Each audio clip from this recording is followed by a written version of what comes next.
muchísimo gusto tenerlos aquí. Me hubiera encantado tenerlos en un taller presencial, pero la verdad es que yo no tengo un laboratorio para 200 de todas maneras.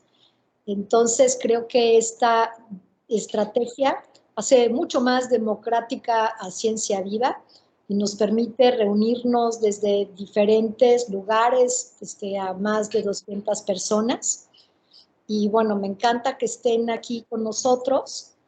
Me encanta más que me apoye el ingeniero informático David Cruz, porque pues él es el que nos ayuda para no errarla en estas conferencias por Teams.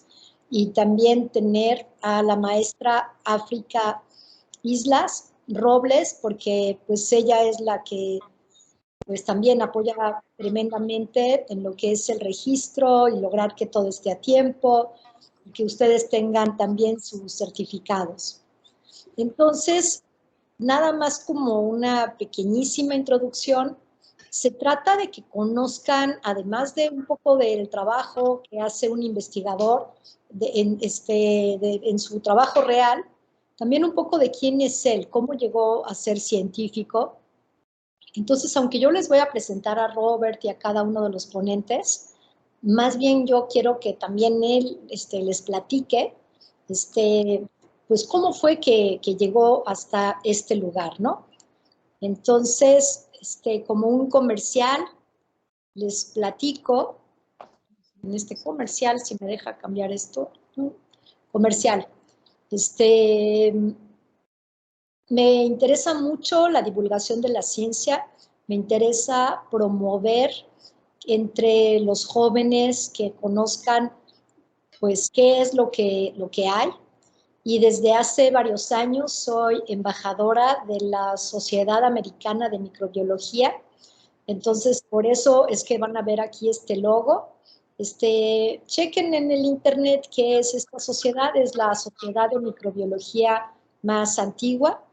Tiene bastantes herramientas interesantes y vale la pena, sobre todo como estudiante, registrarse y ser parte de esta sociedad para recibir información, para acceder a talleres, a cursos, y obviamente la mayoría, todo lo van a encontrar ahí en inglés, y eso será excelente porque el inglés es súper importante si vas a ser un científico, ¿no? Escribir también es importante y tienen talleres de escritura y en general tienen webinars interesantes para actualización en microbiología. Entonces visiten esta página y si encuentran algo interesante, pues inscríbanse en esta sociedad. Les harán descuento también para cuando vayan a los congresos. Y ahora tenemos aquí al doctor Robert Winkler, quien nos va a presentar el seminario Herramientas para entender el metabolismo de sistemas biológicos. Él estudió en Jena, en Alemania, y Birmingham, en Inglaterra, y trabajó en la industria farmacéutica. Tiene su doctorado en química de productos naturales en el Instituto Leibniz, en Jena, Alemania, y en el 2010 fundó el Laboratorio de Análisis Bioquímico e Instrumental en Simvestab, Unidad Irapuato, y desde entonces está con nosotros. Y le agradezco muchísimo su interés por participar y contarles a ustedes un poquito de su vida y del trabajo que desarrolla. Gracias, Robert. Adelante. Si quieres ahora sí compartir. Tengo que dejar de compartir yo. Un momento. Ya dejé de compartir.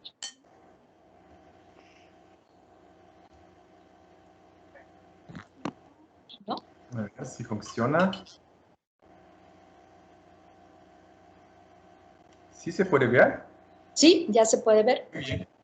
No, muchísimas gracias por la invitación. Ya, entonces, como también, como dijo la doctora Gabriela, ya, entonces, como el idioma de la ciencia ahora es el inglés, que por un lado es malo porque todos tenemos que aprender el inglés, por el otro lado es bueno porque todavía no es el chino, ni francés, ni latín, entonces esto sí, digamos, es algo no tan complicado, ¿ya? Entonces yo todavía en la escuela aprendí latín, 9 años, y ahora hay muy pocas oportunidades de usarlo, ¿ya? Y como a mí siempre me da emoción hablar con jóvenes, ahora claro es un poco más difícil aquí de manera virtual porque no los veo, entonces siempre es un poco como dar una plática a fantasmas, entonces solamente tengo que confiar que están aquí y más o menos interesados, ¿ya? Pero como saben, México tiene muchos recursos naturales, ¿ya? Como las plantas, ¿ya? Entonces muchos posibles fármacos que están en la naturaleza. Sin embargo, como yo creo que el recurso natural más importante son ustedes, ¿ya? Como jóvenes, porque pocos países tienen una proporción tan alta en jóvenes y tienen muchas oportunidades, si lo creen o no, ¿ya? Pero varios de nuestros estudiantes, después de estudiar un posgrado, tienen muchas oportunidades laborales. Por ejemplo, dos de mis estudiantes ahora están estudiando un postdoctorado, uno en Suiza, ¿ya? En el ETH Zurich, que ganó entre 300 candidatos para esta plaza, y otro ahora va con una beca de Alexander von Humboldt para estudiar 2 años en Alemania su postdoc. Entonces, también hay muchas oportunidades laborales si tienen una calificación alta. Entonces, hoy les voy a contar un poco de herramientas para entender el metabolismo de sistemas biológicos. Entonces, yo soy alemán y mis diapositivas están en inglés. Entonces, oh, perdón. Por favor, ¿puede apagar su micrófono? Ok. Entonces, yo soy alemán y tengo mis diapositivas en inglés y voy a platicar en español. Entonces, si se confunden, no es su culpa, es la mía. Y si tienen aquí una duda, me pueden interrumpir y preguntar si algo no entienden o si tengo que aclarar algo. Entonces, ahora voy a tratar de cambiar. Ok.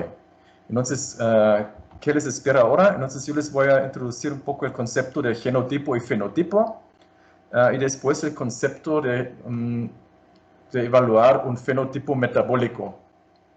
Después les voy a platicar de una nueva técnica que tenemos que se llama espectrometría de masa con ionización ambiental, y les voy a comentar algo sobre minería de datos, que es útil para varios problemas de ciencia y tecnología.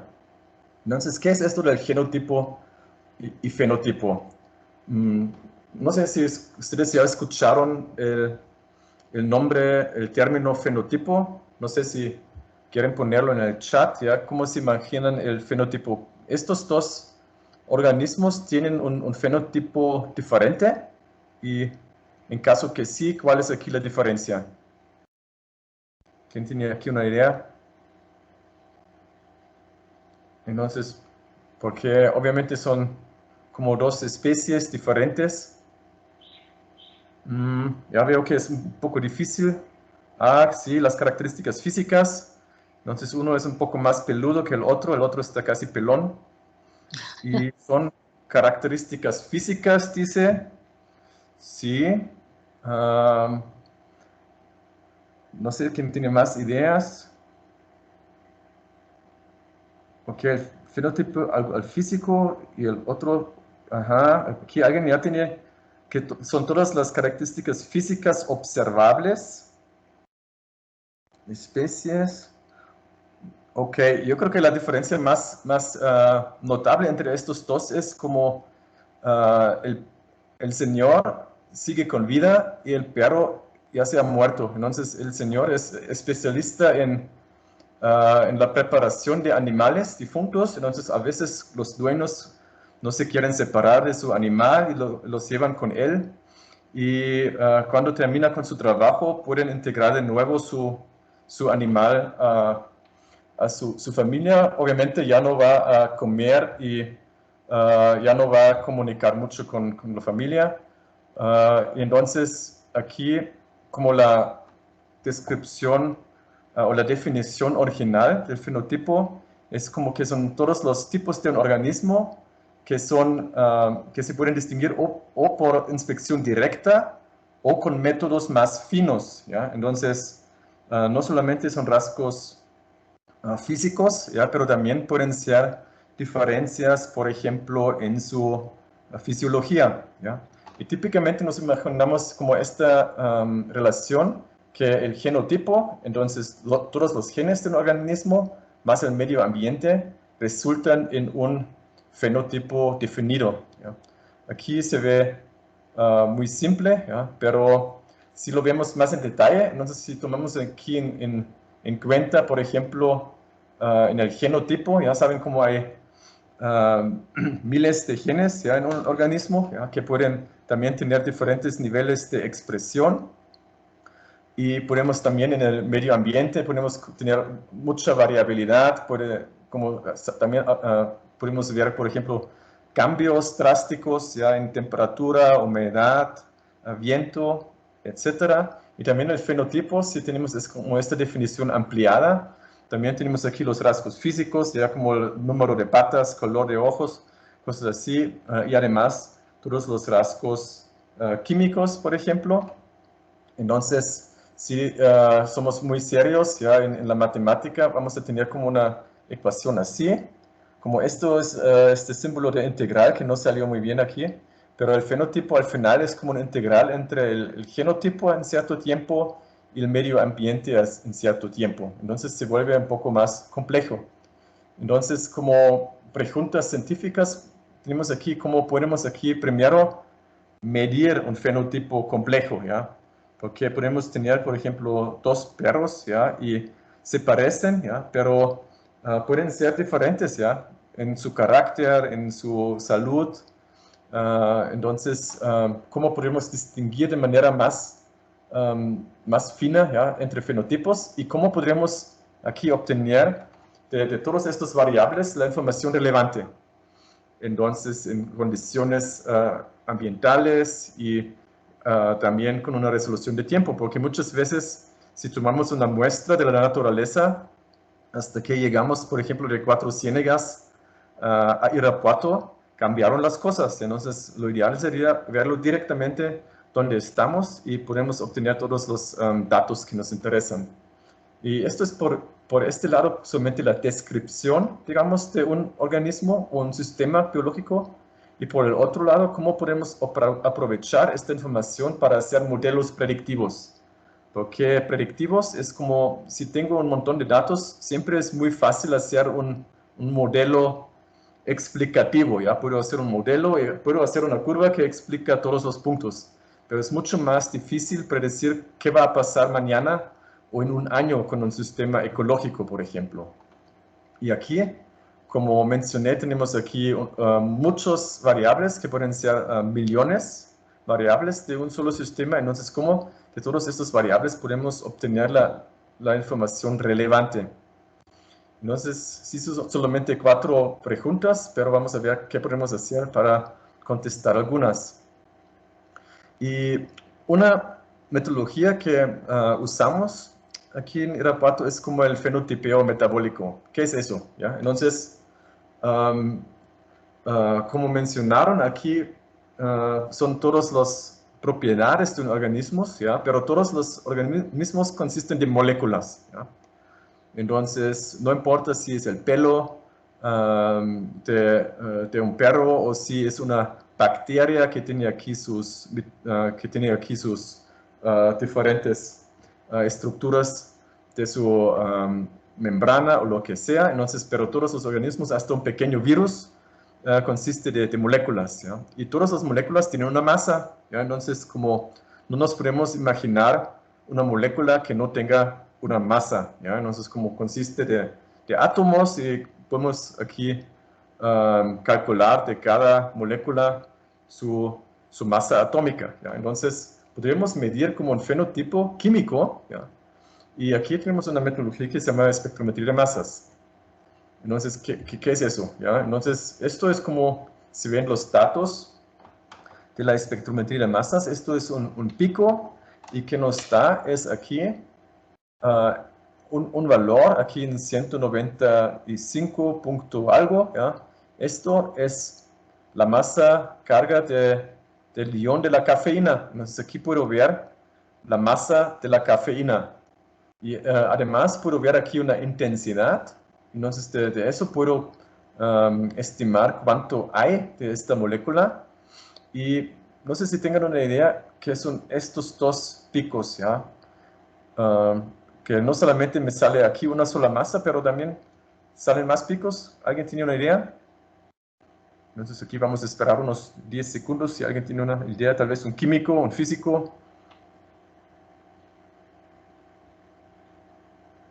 No sé si aquí falta velocidad en meter texto. Entonces, estos son los isótopos. Entonces, no solamente tenemos aquí carbón 12 en la naturaleza, pero también el carbono 2, el 12 es como el principal, pero también tenemos el isótopo con 13 y con 14. ¿Ya? Entonces, y aquí tenemos una distribución natural que depende de la geografía, de la edad, y entonces puedo ver aquí la distribución isotópica. ¿Ya? Y esto también me da información adicional, por ejemplo, del origen de la muestra. Entonces esto es, por ejemplo, el espectro de masas de hojas de café. Y aquí solamente pueden ver que aquí hay cientos compuestos escondidos. ¿Ya? Y por ejemplo, este pico muy grande, esto es la clorofila. Y como saben, como clorofila tiene una función muy importante, como es como una celda solar que nos convierte energía solar a energía química. Entonces, al final de todo el proceso sale aquí oxígeno, que es importante para nosotros, y también glucosa, que también es importante para nosotros. Y como la cantidad que tiene una planta en clorofila también se le traduce a su potencial de hacer fotosíntesis. Y aquí tenemos otro pico chiquito, ¿ya? Que es otra vez la cafeína. ¿Ya? Y obviamente como aquí son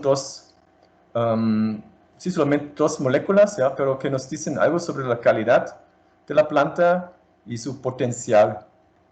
Y esto no es solamente el espectro de una sola planta, pero esto es el promedio de 3.500 plantas. ¿Ya? Entonces aquí, esto es una finca experimental en Chiapas, y aquí estos son unos 24 individuos de 400 familias de café.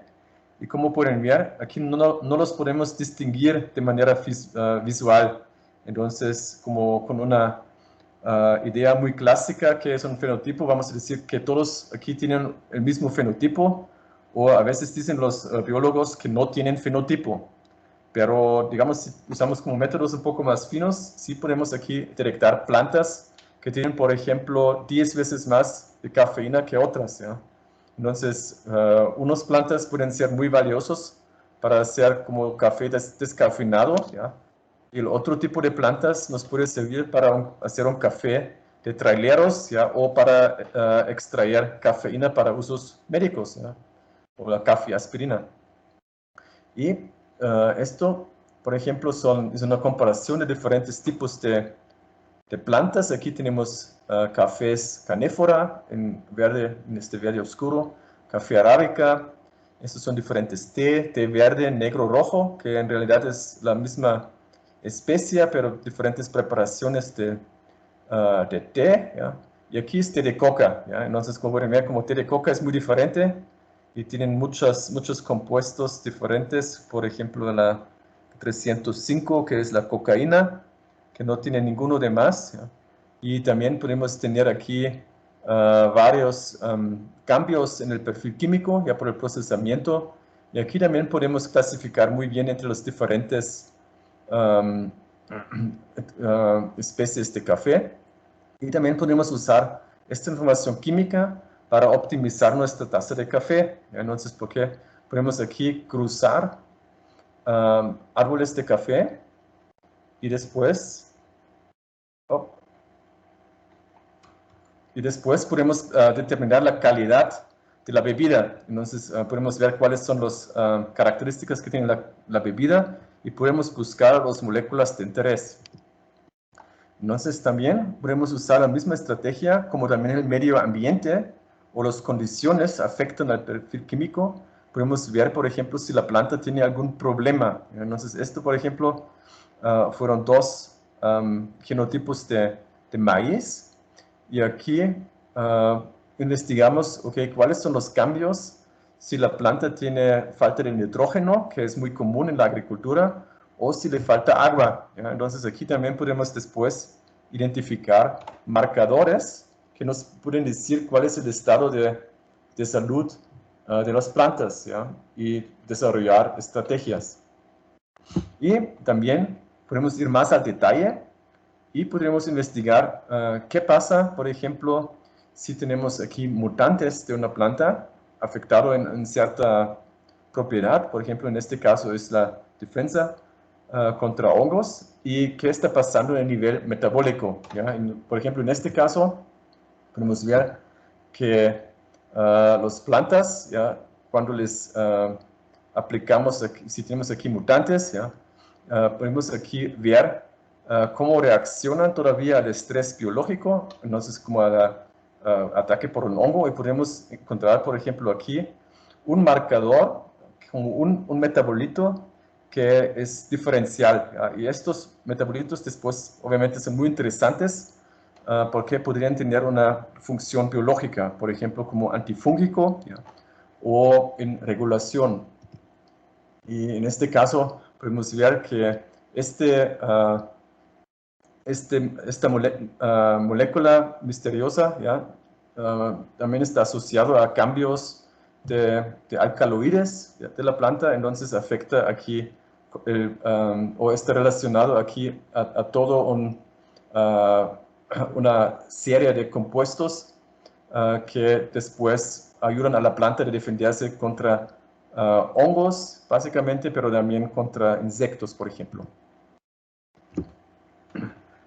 Como mencioné, o como ya sabemos, aquí tenemos como estas dos partes. Uno es como la función, o digamos el entorno biológico de un organismo. Por el otro lado es la genética. Entonces aquí, por ejemplo, esto fue un estudio de genomas de frijol, para ver cómo fue el proceso de domesticación del frijol. Y aquí tenemos como claramente como dos grupos de frijoles, de diferentes lados. Y por el otro lado tenemos aquí otro tipo de frijol. Entonces aquí se propuso que es una nueva especie, pero alimentamos esta hipótesis también con datos del perfil metabólico. Y sí, se puede confirmar que también el perfil metabólico de este frijol es muy diferente. Entonces, aquí pudimos comprobar que no solamente a nivel genético hay diferencias entre diferentes grupos de frijoles, pero también que podemos comprobar que esto se traduce a un perfil químico diferente. Y también podemos aquí ver el origen de productos. Por ejemplo, como todos saben, como el tequila, que también se produce en Guanajuato, es una bebida muy valiosa, que se produce de una sola especie de agave, el agave azul. Por el otro lado tenemos aquí los mezcales, que se pueden producir de muchas diferentes especies de agave, y también los procesos para producir tequila y mezcal son muy distintos. Entonces hay un consejo, no sé cuál es el nombre oficial, el consejo de los tequileros, creo, algo así. Y estos definen cómo es estos son muy estrictos, por ejemplo, de dónde se podrían producir tequilas y cuál es el proceso de destilación y todo eso. En caso de mezcal es mucho más artesanal, entonces es mucho más diverso el producto, y claro que después hay muchos expertos que dicen que se puede distinguir entre, por ejemplo, el tipo de caballo que usaron en la producción, o el nombre del caballo, no sé. Pero aquí nuestro interés fue más bien si podríamos aquí distinguir entre tequila y mezcal de manera química, y sí también es posible, como es mucho más definido, por ejemplo, el perfil de un tequila. Entonces, una vez puede, si es un mezcal típico que es muy diferente, que viene de diferentes especies de agave, sí se puede aquí también comprobar. Digamos, antes era el problema que el tequila era más caro que el mezcal, ¿ya? Pero ahora ya no es el caso, ya no es, hay menos fraudes, ¿ya? En este sentido, pero también nos interesa aquí la diversidad química de los productos y la seguridad.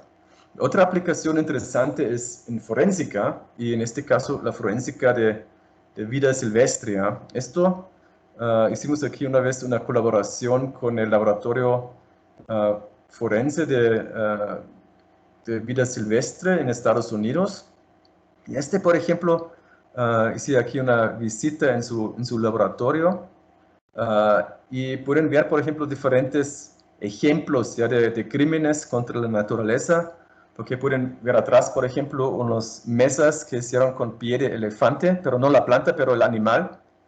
Y esto, por ejemplo, esto es de un tigre, ¿ya? Y aquí tiene una colección de 30 o 40 ejemplares de tigres que unos criminales compraron de zoológicos, ¿ya?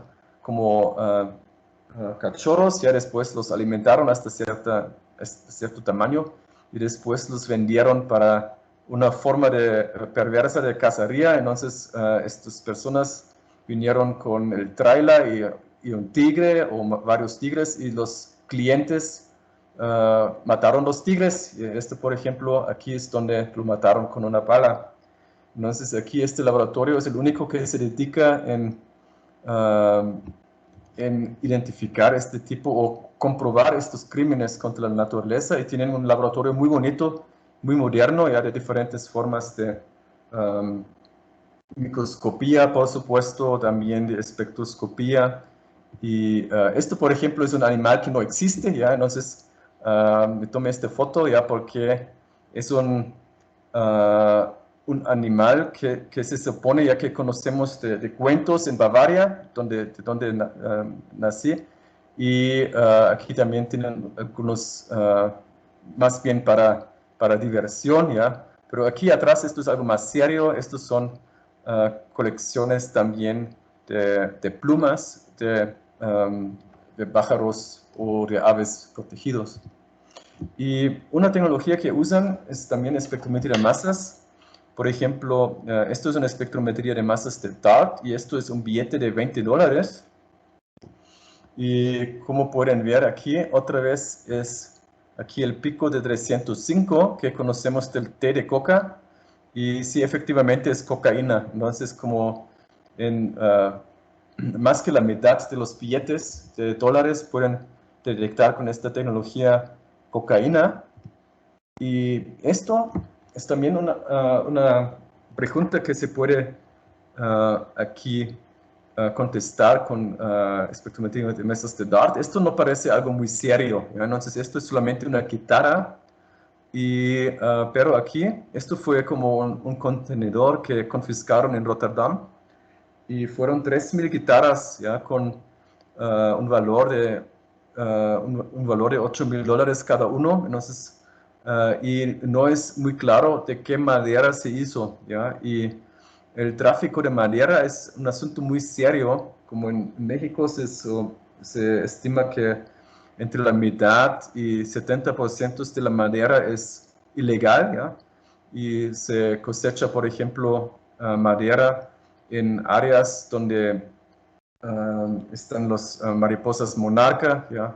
O también de especies protegidas, ¿ya? Y aquí hay mucho crimen relacionado, que no solamente son problemas ecológicos, pero también sociales.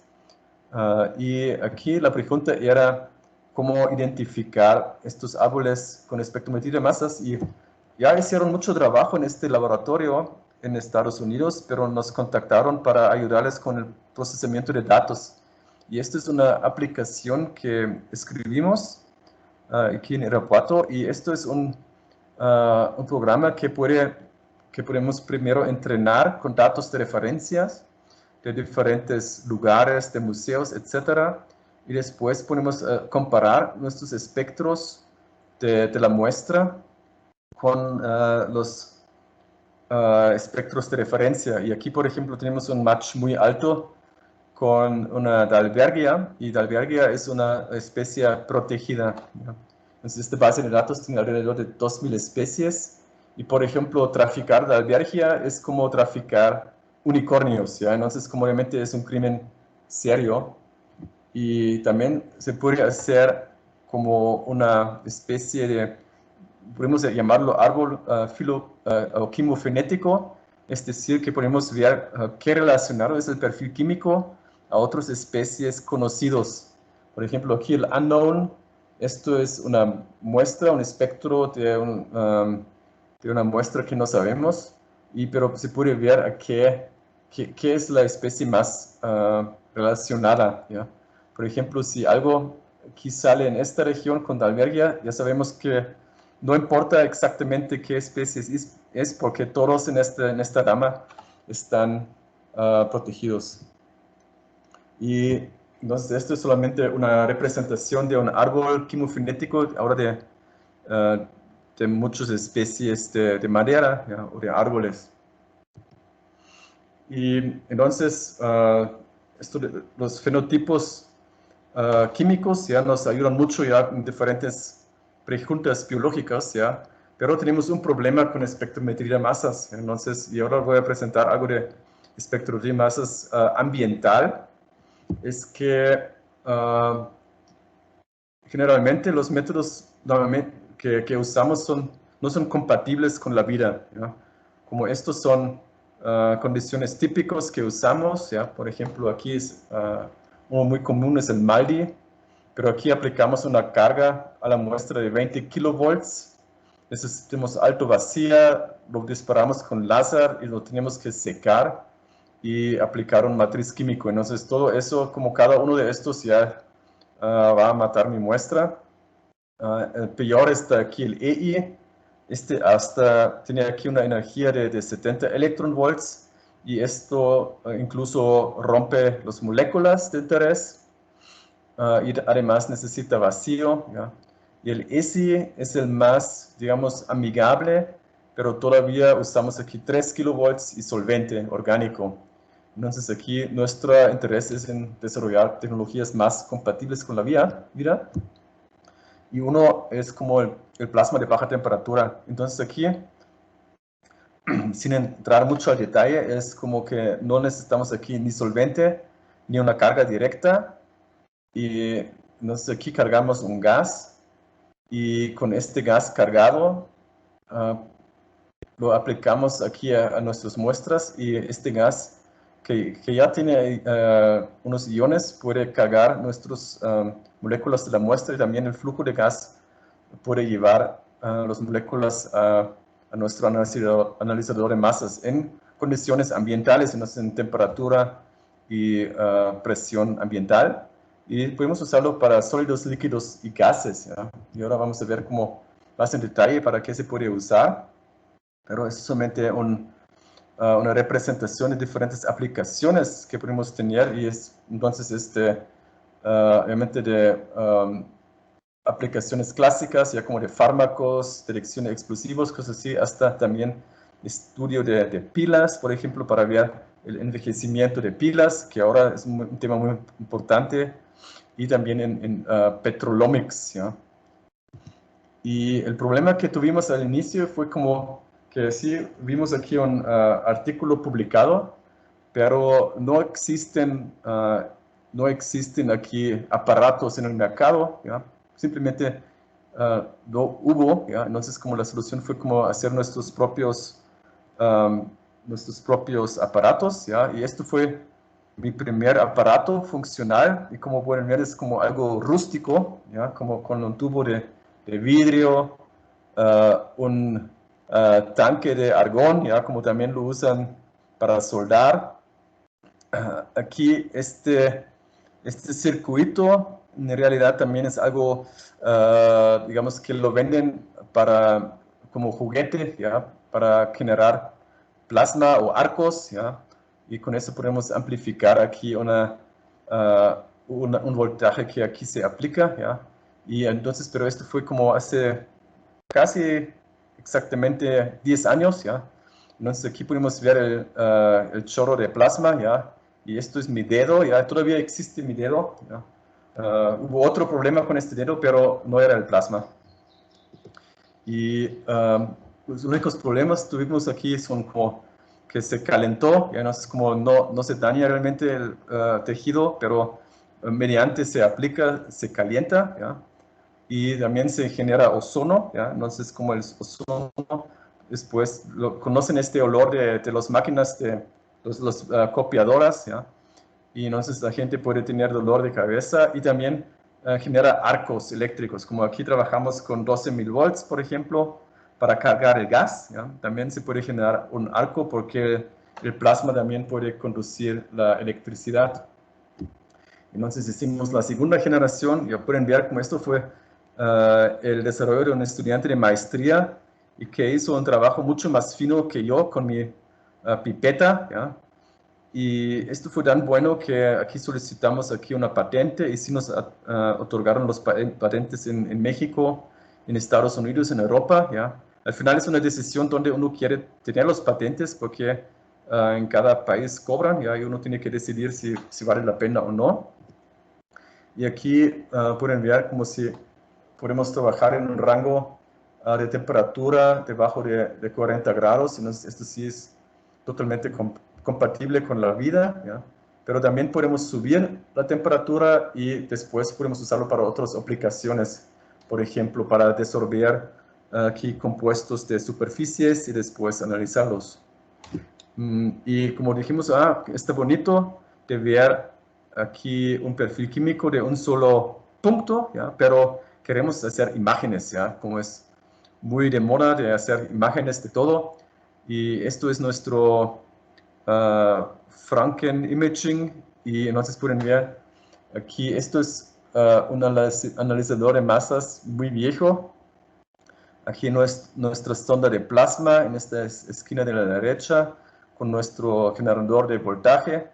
Y aquí estos son dos motores de servo lineales que estos se pueden comprar también para hacer modelos y entonces no son muy caros, cuestan como $50 por un eje.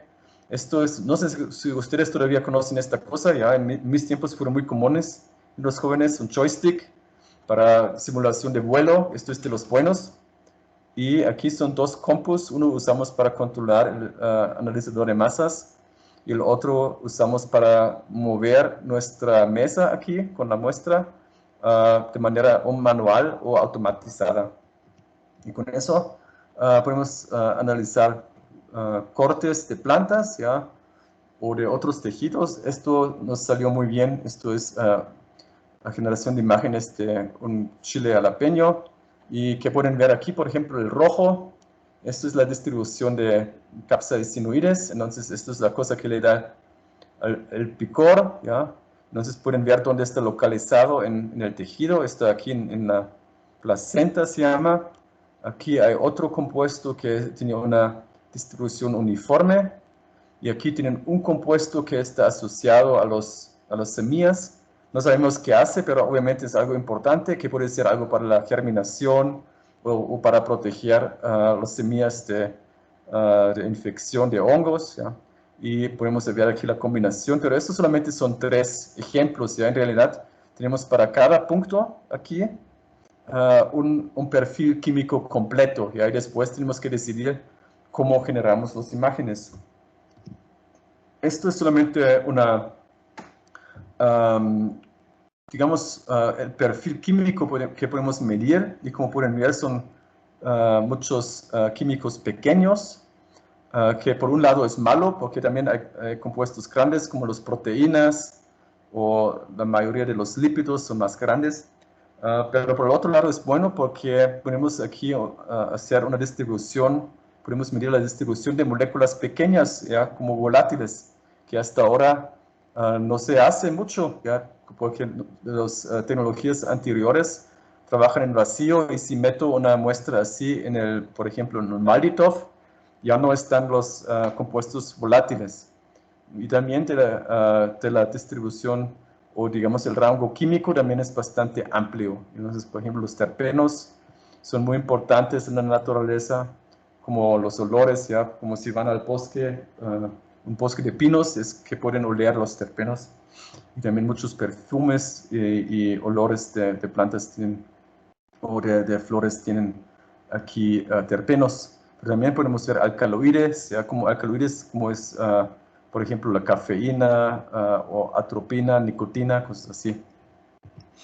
Y lo único es como funcionó muy bien esta sonda de plasma, pero a veces, por ejemplo, alguien no tiene cuidado o por el propio estrés de calor y de plasma y todo eso, o nos viene un estudiante de verano y lo tira al fregadero, ¿ya? Estas zonas de plasma se rompieron, ¿ya? Y después era mucho show buscar un soplavidrios que tiene ganas de hacerlo, que tiene ganas de facturarnos, ¿ya? Entonces tuvimos que cambiar un poco nuestra estrategia de producción y como hace como 5 años ya, como cada vez era más accesible tener impresoras 3D, entonces empezamos aquí también a implementar esta tecnología al laboratorio y entonces hicimos un diseño de estas sondas de plasma en impresión 3D y así se ve. Entonces aquí se podría usar, por ejemplo, para también el análisis rápido de fármacos, ¿ya? Y claro que aquí tenemos otro problema, pero que el tipo de plástico que usamos afecta, entonces son 3 diferentes plásticos, el PLA, el ABS, policarbonato, y aquí tenemos una muestra de Acamfor, pero podemos ver como el espectro es siempre igual, entonces como este ruido químico es tan pequeño que en realidad no afecta mucho, y podemos ver también a muchos diferentes compuestos químicos solamente con una aplicación directa, ¿ya? Entonces como esto es vanillina, que da como este olor típico de vainas de vanillina, también aquí hay problemas de autenticidad. Aquí es el ácido acicílico, entonces como de la aspirina, etc.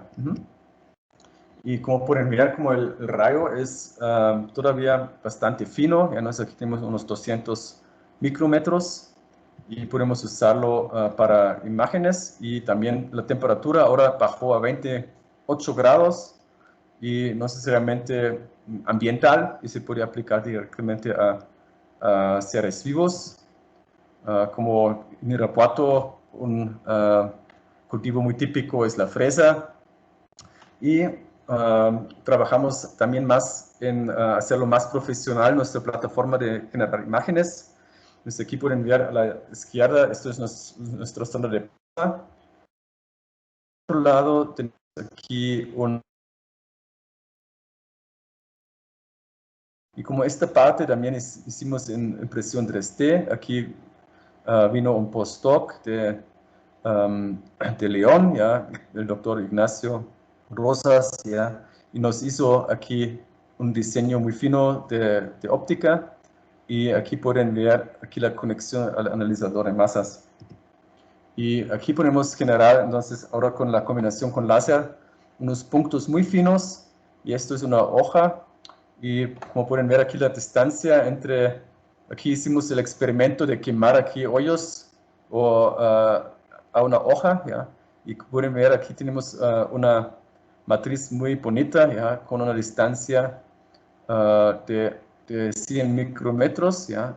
Pero también podemos hacerlo más fino, entonces nuestro límite teórico con esta infraestructura son como 12.5 micrómetros y esto nos sirve para hacer imágenes aún más finos y aquí pueden ver por ejemplo un corte de un cactus San Pedro y no sé si escucharon de mescalina, esto es el compuesto activo en el cactus de peyote que tiene sus efectos psicotrópicos, pero también se puede usar el cactus San Pedro y crece mucho más rápido, entonces si tienen esta inquietud, mejor usar cactus San Pedro y tampoco es ilegal. Y donde pueden ver aquí es el ion de mescalina y aquí pueden ver la distribución de la mescalina. Entonces esto nos dice como que la biosíntesis o la distribución es solamente en esta zona verde, ¿ya? Entonces, si alguien quiere producir mesclina, por ejemplo, puede cortar solamente esta parte, y también si se hizo con la confirmación con otra estrategia clásica, y podríamos ver muy bien aquí otra vez la mescalina. Hay otras especies interesantes en México, no sé si conocen el toloache, y hay diferentes tipos del toloache, diferentes colores. Y aquí también podemos ver la distribución de alcaloides. Tiene como dos alcaloides principales, que es el atropina. Y atropina ya es también un fármaco muy importante que se usa, por ejemplo, para tratamiento de paros cardíacos, entonces para reanimación. Y también se usa ya se ha usado en los tiempos viejos para abrir los ojos y se ven más bonitos, y también para usos oftalmológicos. Y por el otro tiene escopolamina, también en buenas cantidades en, en estos frutos de toloache. Y aquí hicimos primero una imagen de toda la fruta, ¿ya? Y podemos ver aquí la distribución de de la atropina aquí en la zona de los semillas, y después hicimos un corte de las semillas y podemos ver la distribución aquí en la orilla de la semilla. Y entonces ahora sabemos muy bien localizado dónde se ubica la atropina y también la escopolamina. Y hay otra toxina, ¿ya? De otra planta tóxica, que es el tabaco, ¿ya? Y como saben, como esta planta produce un insecticida que se llama nicotina, y esta nicotina también podemos buscar la distribución. Y ¿qué podemos encontrar aquí? Es como que esta nicotina se encuentra en las raíces, ¿ya? También aquí en las hojas, pero solamente en ciertas zonas de las hojas. Entonces, esto también nos ayuda para entender cómo funciona la biosíntesis y cómo es su mecanismo de defensa. Y esto es como también la dirección directa de nicotina de hojas. Y aquí podemos ver otra vez directamente de la planta, de las hojas, ¿ya? Aquí la nicotina, esto es el pico, el ion de nicotina es en 163. Y como nos confirma aquí un análisis de microscopía electrónica, que casi no hay daño. Entonces, en la mayoría de los casos no podemos detectar el daño, y a veces los daños son muy menores, entonces como no afectan a la salud de la planta. Entonces podemos también seguir en un experimento a biosíntesis, y esto es que hicimos. Entonces aquí en tiempo cero causamos estrés a la planta, entonces puede ser estrés mecánico, que cortamos cosas, o químico, que aplicamos aquí un inductor de producción de nicotina.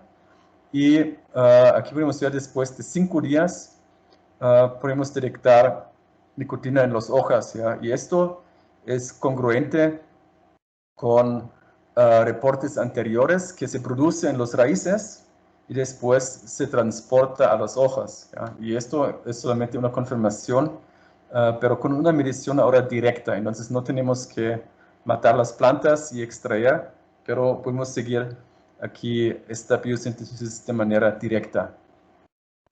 Lamentablemente aquí no funciona el video, pero que podríamos ver aquí, se pueden imaginar, si cortamos aquí ahora una hoja, ¿ya? Con las estrategias tradicionales tendríamos que colectar aquí con una fibra los volátiles, y después podemos detectarlo, y este proceso tarda al menos media hora o una hora, ¿ya? Ahora, si los conectamos aquí directamente con nuestra sonda de plasma, podemos cortarlo y podemos ver en una resolución de segundos, o de hecho en una resolución de unos 300 milisegundos, ya que está pasando, y podemos ver cómo se liberan aquí los volátiles. Esto es, ahora estamos trabajando en eso, y hacemos, por ejemplo, equipos más hechos a la medida, ya para también llevarlo realmente al campo o donde tenemos nuestro sistema biológico que queremos investigar. Entonces así se ve ahora el sistema completo. Ya pueden ver como en estos 10 años, como de este tubo de vidrio y el cilindro del taller ya se hizo un poco más fino, ¿ya? Y por ejemplo, este es un robot que también nosotros podemos programar según nuestras necesidades o para generar imágenes o para un análisis rápido de muestras individuales. Finalmente, tenemos un problema que nosotros desarrollamos programas, desarrollamos aquí nuevos equipos, ¿ya? Pero no hay el software para los equipos. Y también tenemos un montón de datos que después tenemos que darles sentido. Entonces, esto es la generación de conocimiento en la ciencia, como en el caso ideal, tenemos una idea genial que a veces tenemos muchas ideas, a veces tenemos pocas ideas, pero tenemos aquí una idea y de esta idea podemos aquí pensar, entonces si esto es cierto, ¿qué va a pasar? ¿Ya? Entonces tenemos una hipótesis y tenemos diferentes deducciones de esta hipótesis y después podemos probar si esto es cierto o no. Entonces de esta manera podremos aquí verificar nuestra hipótesis o rechazar nuestra hipótesis. Entonces, si tenemos suerte, es cierto, ¿ya? Y podemos después proponer un modelo nuevo. Entonces, o tenemos que rechazar nuestra hipótesis y tenemos que decidir si queremos contar nuestra idea a alguien o no, ¿ya? O si mejor no mencionamos que tuvimos aquí una idea errónea. La otra manera es como primero colectar datos, ¿ya? Tenemos, por ejemplo, dos grupos. Por ejemplo, un grupo de seres humanos felices y sanos y un grupo con pacientes de una enfermedad grave. Y después vemos cuál es su diferencia, ¿no? Entonces, por ejemplo, en metabolómica, proteómica, genómica. Y después también podemos hacer modelos, pero estos modelos no son universales, ¿ya?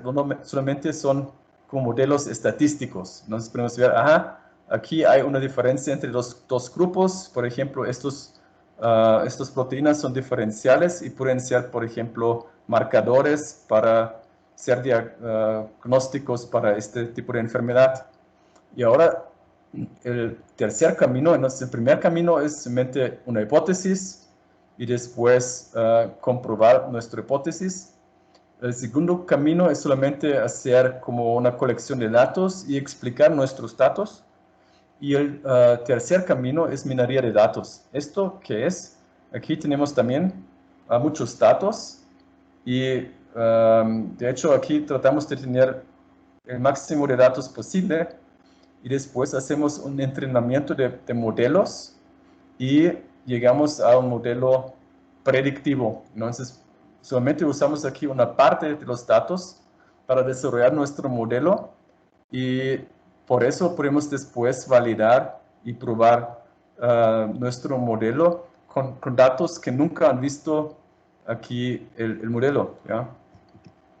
Y como hay como diferentes maneras como hacer modelos, pero solamente les quiero, digamos, comentar que hay los modelos descriptivos, que son tal vez los más comunes, y el otro son los predictivos. Y los predictivos se desarrollan en varios pasos. Y esto es un ejemplo de la aplicación. Esto es como un análisis clásico de datos metabólicos. Estos son 3 grupos de pollos y un grupo de pollo dejaron a comer y tomar de manera ilimitada. El otro grupo de pollos les pusieron a dieta, ya no les dieron nada. Y un tercer grupo de pollos les inyectaron un inhibidor de insulina. Y como pueden ver, aquí tenemos un grupo de pollos que es este insnoid, ¿ya? Y estos sí forman un grupo. Estos son los que tienen este inhibidor de insulina. Hay otro grupo de pollos que no comieron, ¿ya? Y hay los pollos control, y los pollos control están por todos los lados, entonces no se pueden clasificar como grupo separado. Y también, si aplicamos aquí diferentes tipos de análisis, siempre sale el mismo resultado al final. Es que no podemos aquí diferenciar entre los tres grupos de pollos, solamente podemos distinguir entre dos grupos, ¿ya? Y al final, con este diagrama podemos ver qué está pasando, que realmente no hay una buena solución, como deben de ser aquí tres grupos, pero no hay aquí un mínimo, ¿ya? Y si aquí usamos un método de minería de datos, podemos ver que podemos realmente explicar todos los datos y podemos generar un modelo que explica a 100% sin errores el modelo, y solamente conociendo dos variables, diexosa, ¿ya? Como por ejemplo el nivel de sacarosa, y oxoglutarato, ¿ya? Entonces esto es muy valioso porque así podemos generar modelos que nos sirven, ¿ya? Para, por ejemplo, un diagnóstico médico. Podemos clasificar, por ejemplo, si aquí tiene un bajo nivel de diexosa, sabemos como este pollo no comió, ¿ya?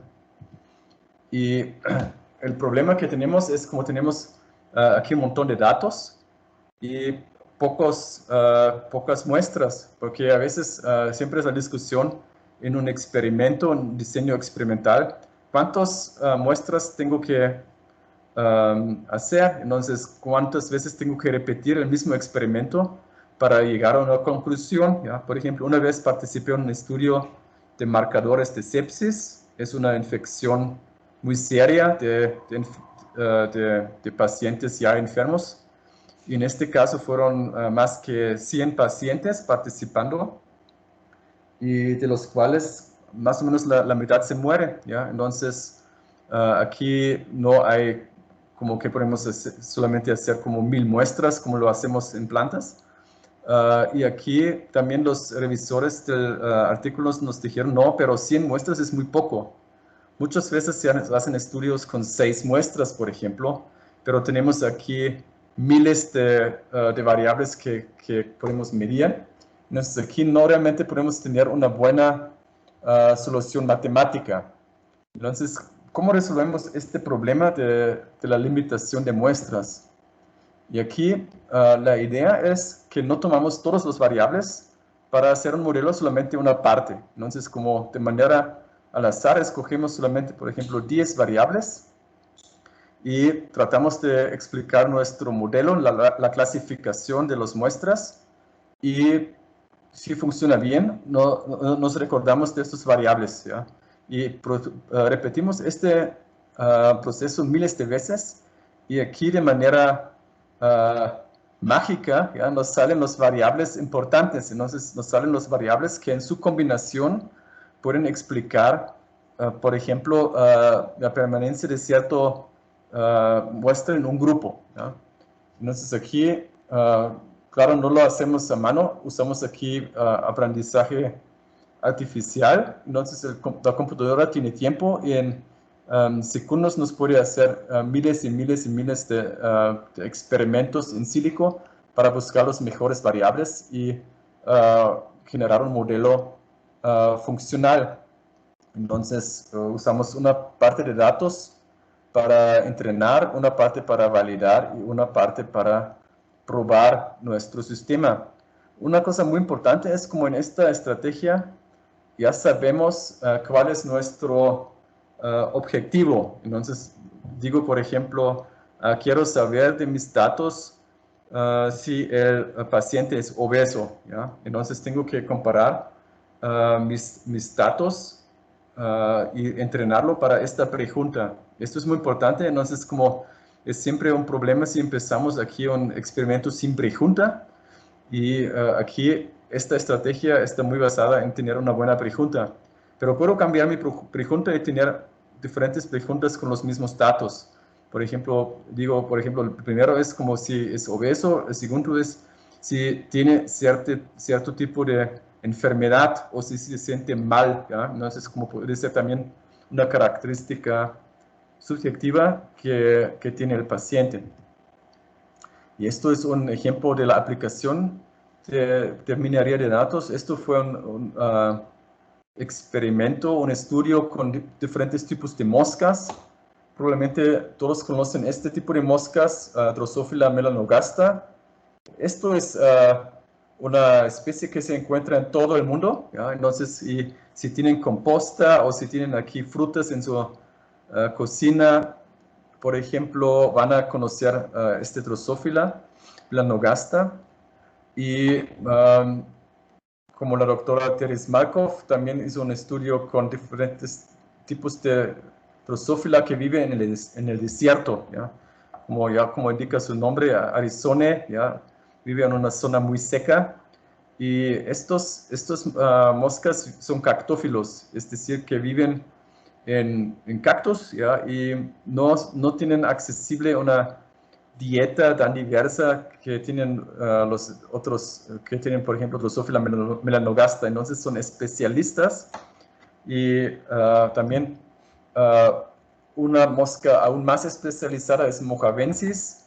Entonces estas moscas son muy especializadas a una dieta, ¿ya? Entonces tienen millones de años en la especialización. Y ahora les cambiamos la dieta y vemos cómo les va, ¿ya? Entonces, aquí de una dieta variable entre alta relación entre azúcar y baja proporción de proteína hasta muy alta proteína, bajo contenido de azúcar. Y después hicimos un estudio también metabolómica y minería de datos.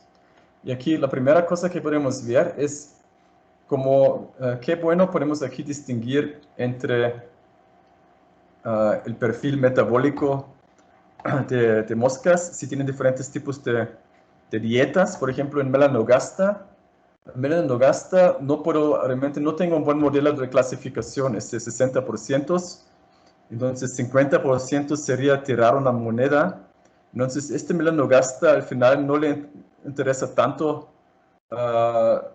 que es la composición de su comida, ¿ya? Arizona tampoco, pero Mojavensis, como con una muy alta, con muy alta precisión puedo decir cuál fue su dieta. Entonces, esto me dice cómo es una mosca muy especializada, entonces si cambia su dieta, también cambia mucho su perfil metabólico y también cambia su salud, ¿ya? Entonces, como estos después ya no se pueden desarrollar bien o hasta se mueren.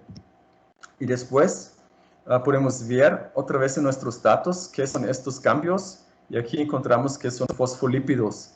Y esto sí tiene sentido, entonces fosfolípidos son muy importantes también para las membranas de las moscas, entonces esto también explica sus enfermedades. Ok, otro tipo de minería de datos es como el análisis de asociación, ¿ya? Y no sé por qué los científicos casi no usamos esos algoritmos, ¿ya? Porque hay empresas o organizaciones muy exitosas que los usan, ¿ya? No sé si escucharon, por ejemplo, Facebook, Google, Amazon o el CIA.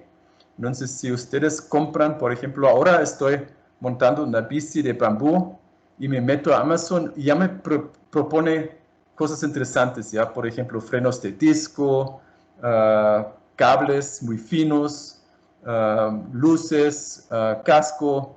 Entonces ya conoce mis preferencias que voy a buscar.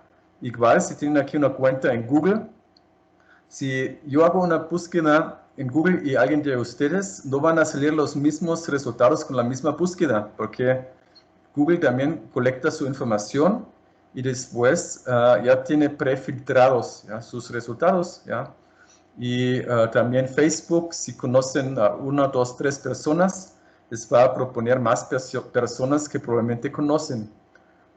Entonces aquí hay miles de ejemplos y también el CIA o otros servicios secretos usan estas estrategias. Entonces saben con quién tienen contacto y con quién probablemente, cuáles son probablemente sus ideas políticos, cosas así. Y entonces, ¿cómo funciona esta cosa? Es como tienen también datos masivos Y saben que si existe aquí A, B y C, probablemente también está D. Entonces, ustedes tienen una idea a dónde podrían ir esta noche y ya les esperan, ¿ya? Y no sé, son cosas que son de baja frecuencia, pero con muy alta probabilidad. Y así funciona, ¿ya? Y es también, claro, el uso es prácticamente, ahora alto uso comercial, pero también hay un alto uso para colectar información de otros lados.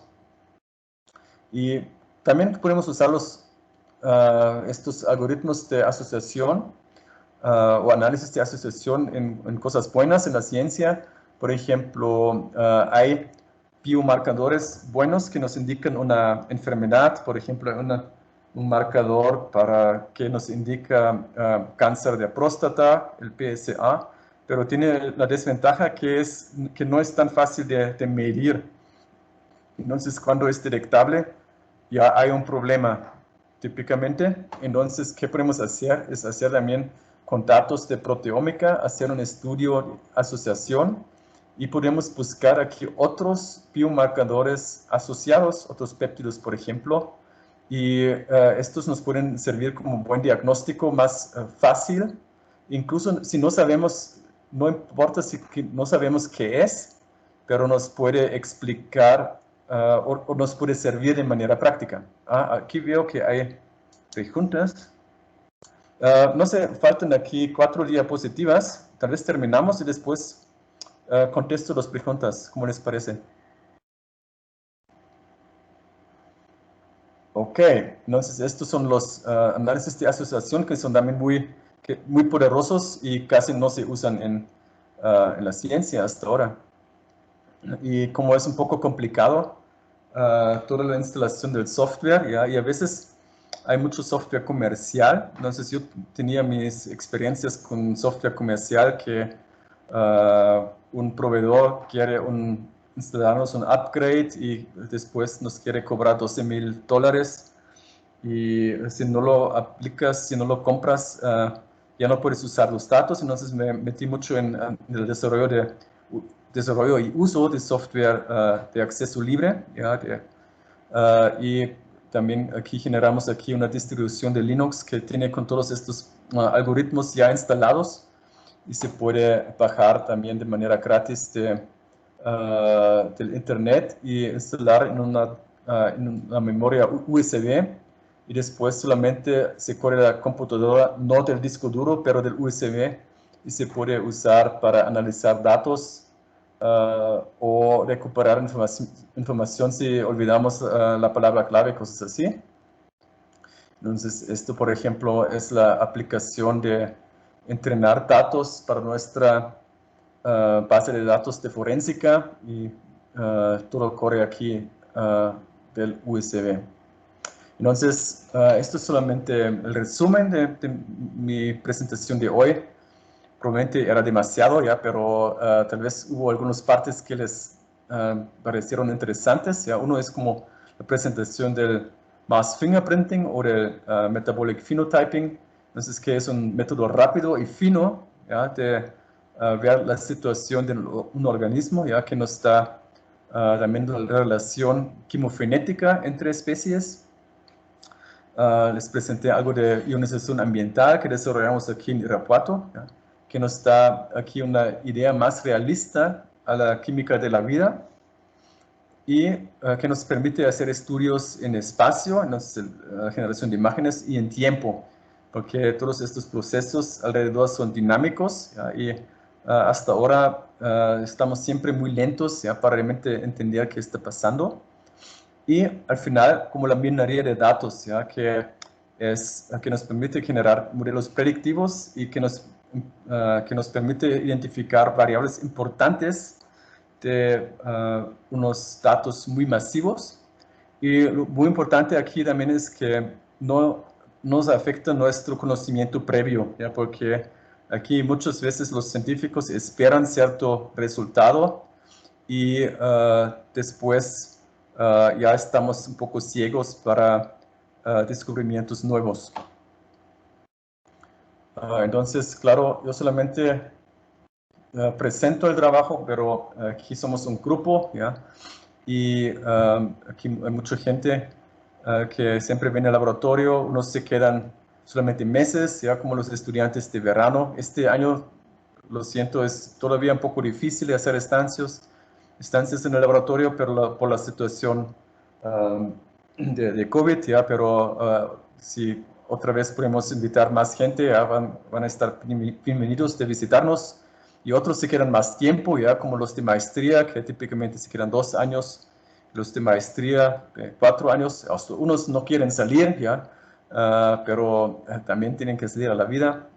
Entonces yo agradezco aquí mucho a mi grupo de investigación y también a todos los que me apoyaron, ya como los directivos, ya como Gaby, por ejemplo, y toda la infraestructura que nos da el CIMSTAF, como aquí David y África, que organiza el curso, porque no somos solos, ya, y estamos muy agradecidos de cada apoyo, ya, que claro, nos quejamos muchos los investigadores, como nos sentamos a veces súper héroes, ya, pero también cada empleado aquí también hace un labor importante, ya, también los auxiliares como investigador no es el único camino, ya, a la felicidad. También otros tal vez quieren trabajar más como técnico, ingeniero, y aquí también hay aquí oportunidades de apoyar en la misión común que tenemos. Entonces, muchas gracias por su atención y espero que no se durmieron, ¿ya? Entonces, sí, fue como típica presentación de 3 partes, como primera parte para todos, segunda parte para los expertos, tercera parte solamente para quien presenta, ¿ya? Pero ojalá que tengan aquí interés, ¿ya? O preguntas, ¿ya? Entonces, ahora trato de contestar a sus dudas. Gracias. Creo que está Erika primero.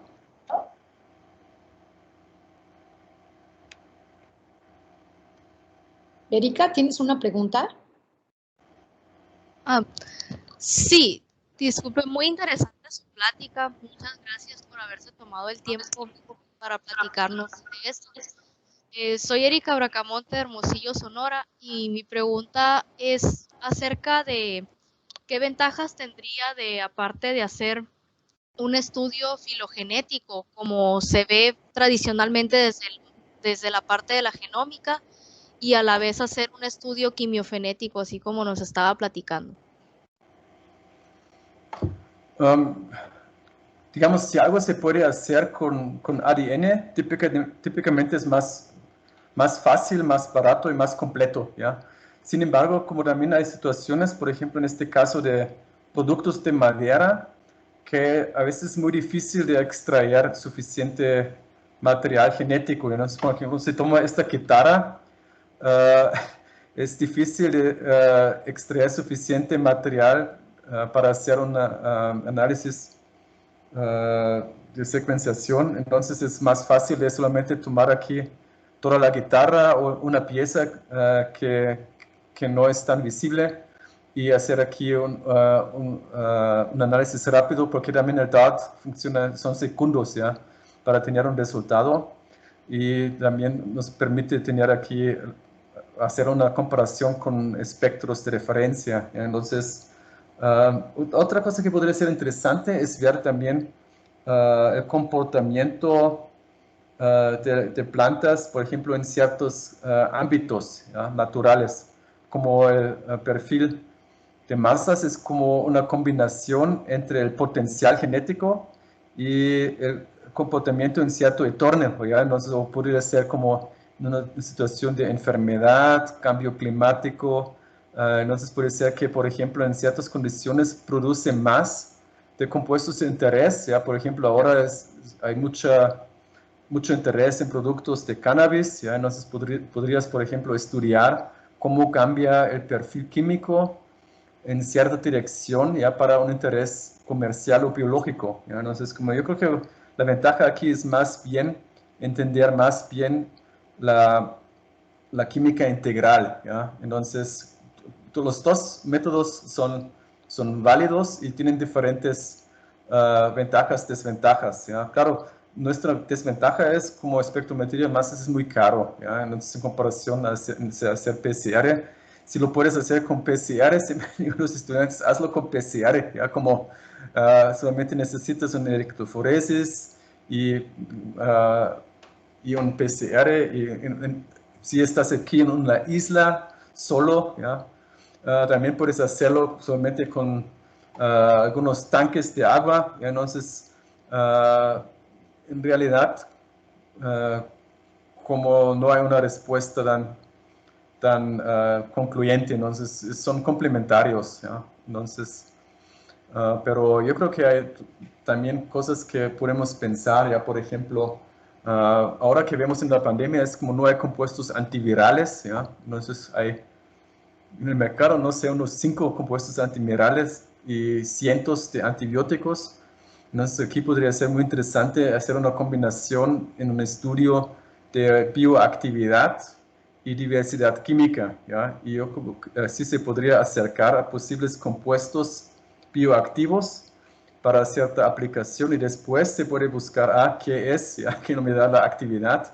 Es esta estructura y viene de este organismo, ¿ya? Entonces hacerlo un poco al revés, ¿ya? Porque muchas veces queremos hacer genomas, ¿ya? Y después explicar el genoma, qué potencial tiene, qué productos químicos pueden salir de eso, pero también la estrategia al revés podría ser interesante.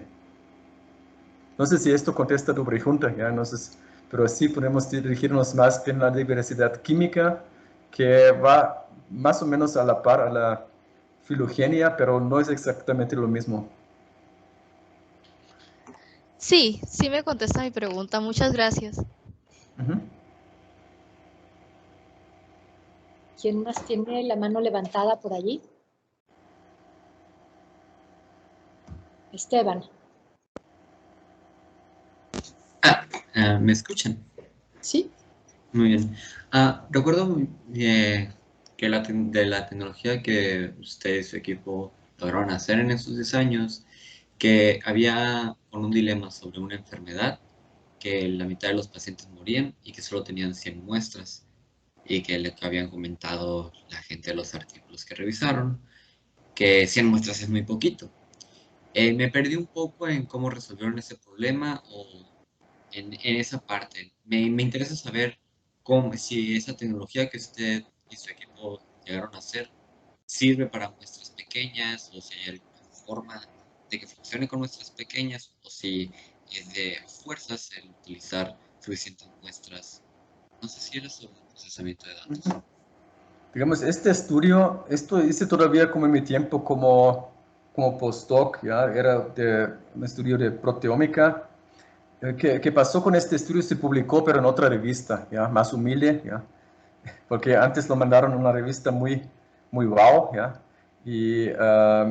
Pero esto era antes del tiempo de minería de datos, ¿ya? Porque antes como el diseño experimental era como tengo aquí 2 grupos y trato de tener todo igual y solamente una cosa diferente. Por ejemplo, que tengo, un mutante de una planta y después los crezco en exactamente las mismas condiciones de luz, de agua, de nutrientes y después vemos las diferencias, ¿ya? Y en los últimos años aprendimos que así no funcionan sistemas biológicos, ¿ya? Porque una diferencia aquí podría solamente ser relevante en ciertas condiciones, ¿ya? Entonces, que si los crezco de manera igual, tal vez crecen igual, ¿ya? Y también puede ser que la planta mutante produce más semillas, es más alta, entonces todo se ve muy bonito, ¿ya? Pero si los pongo aquí, por ejemplo,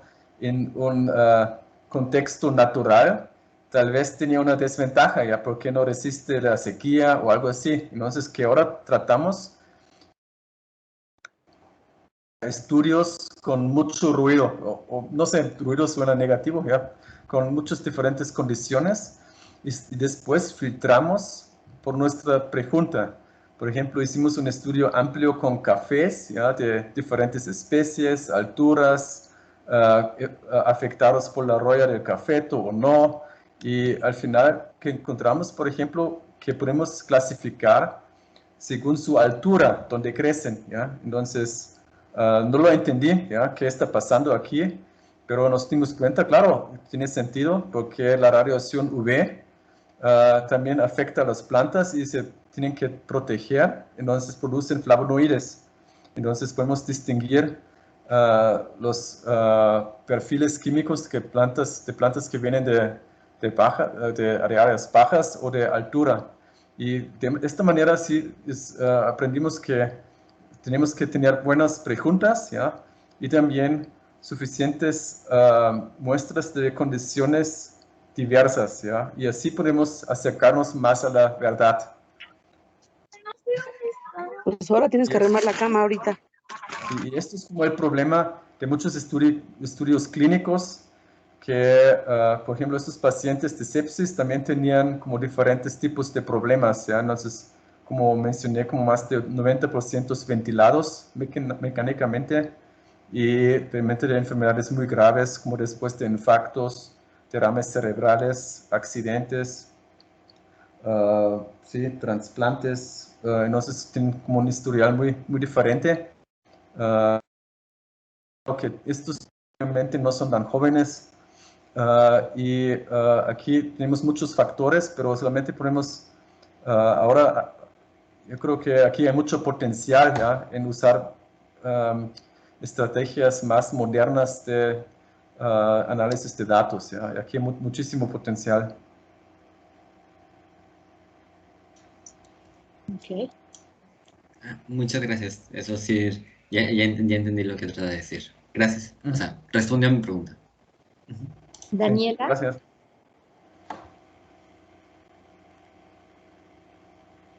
Daniela, ¿tienes una pregunta?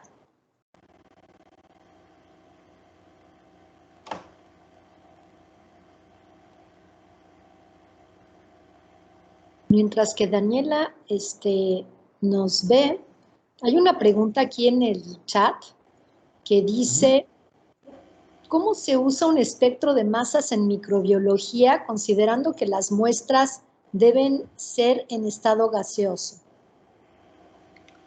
En microbiología, un método, por ejemplo, es como la identificación de microbios mediante espectrometría de masas. También lo utilicé como en mi tiempo de doctorado. Y que se hace es como se crece los cultivos, después se extrae la proteína y después se aplica una placa, ¿ya? Y una matriz y se dispara con un láser, ¿ya? Y con este disparo se transfiere energía a esta muestra y salen aquí iones cargados de la placa, ¿ya? Entonces, y estos sí se pueden detectar y después tenemos un perfil y si tenemos una buena base de datos podemos identificar aquí las especies por su perfil. Y también lo usan, esta estrategia de biotyping se llama en diagnóstico médico.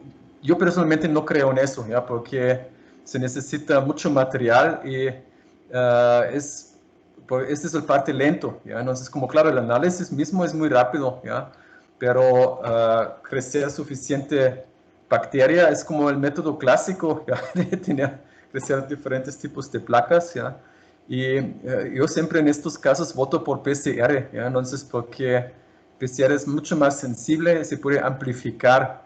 Y esto es la gran debilidad de espectrometría de masas, que no puede amplificar material, tiene que siempre trabajar con el material que hay. Sí, pero esto es una aplicación, digamos, estándar y comercial en microbiología. Unas cosas que se han hecho, pero no tanto, es también como hacer co-cultivos. Entonces se puede ver, por ejemplo, si varias cepas crecen juntos, típicamente uno va a ganar, ¿ya? O digamos, se va a generar como un balance o no, ¿ya? Entre las diferentes cepas. Y que se puede hacer es también hacer imágenes y después ver qué hacen, por ejemplo, ciertas cepas para, por ejemplo, robar metales de sus vecinos. Entonces aquí la producción de péptidos sideróforos para, por ejemplo, robar metales para su propio uso, ¿ya? Y, claro, causar problemas al vecino. Entonces, hacer como redes metabólicos.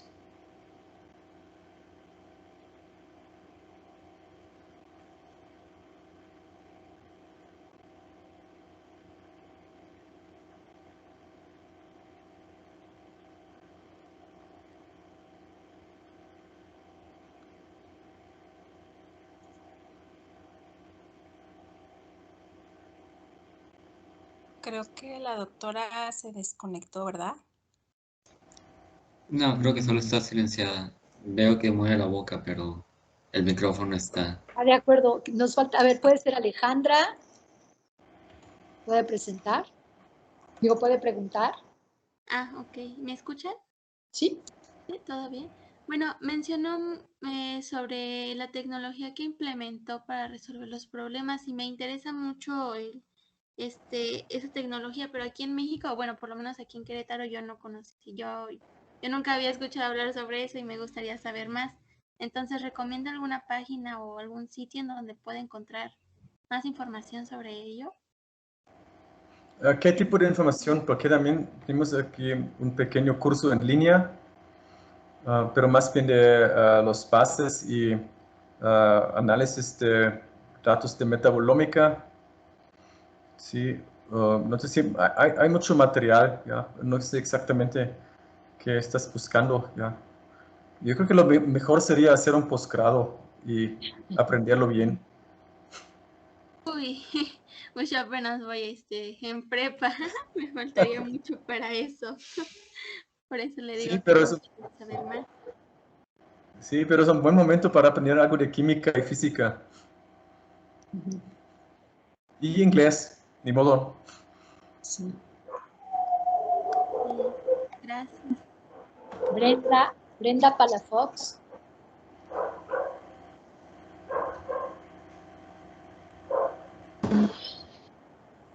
Brenda, ¿tienes una pregunta?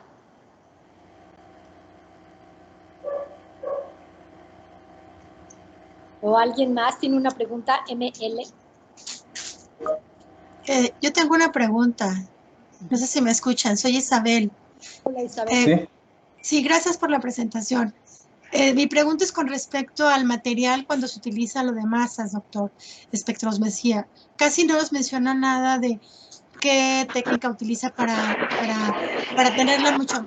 Ay, no sé cómo por qué se escucha tan feo, pero ¿qué técnicas ocupa usted para tener la muestra mucho más limpia? Como que sí nos habló varias cosas que ocupó, pero no nos dijo mucho cómo fue que le obtiene su muestra. Entonces me gustaría saber un poco sobre si la cantidad, por lo menos en aquellos sistemas donde dice usted que puede mantener a la planta que se mantiene sin mucho daño y puede obtener material para poder analizarlo, me gustaría saber como cuánto necesita de material. Gracias. Es muy variable. Entonces, porque para algunos, digamos, siempre, claro, si queremos la información de los proveedores, como por ejemplo en dirección de proteínas, se pueden detectar femtomoles, ¿ya? Y a veces no podemos detectar cosas que están en 10 milimolar, ¿ya? Porque también depende mucho de su matriz, en este sentido, como si tengo, por ejemplo, una muestra con mucha sal, esto causa una supresión de iones. Entonces, si tengo aquí, por ejemplo, 10 milimolar de sal, ya no puedo detectar nada de los demás. Entonces, es más importante como la pureza, ¿ya? De otros compuestos, ¿ya?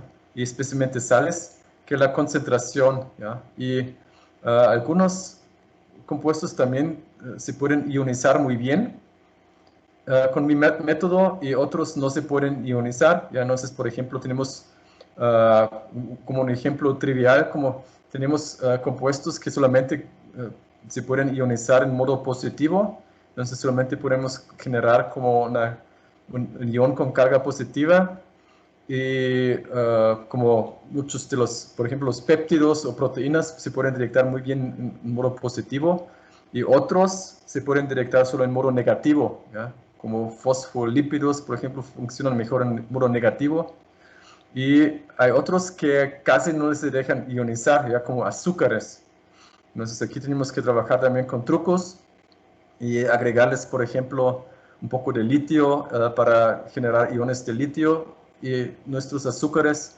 Y entonces en estas situaciones tenemos que aplicar, si queremos un perfil completo, tenemos que aplicar diferentes métodos, ¿ya? Entonces, si digo, ok, estoy interesado más bien en este tipo de compuestos, ya hago una extracción dirigida a estos tipos de compuestos y también un método de ionización adecuado, porque si no me los voy a perder, ¿ya?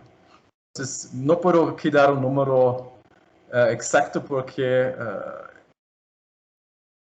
del tipo de molécula y su condición natural. Sí, muchas gracias. O sea que realmente lo que hace usted en su laboratorio es analizar las moléculas que le llevan para que usted trabaje con espectrometría de masas, ¿no? La gente manda su muestra y usted la analiza, ¿así es?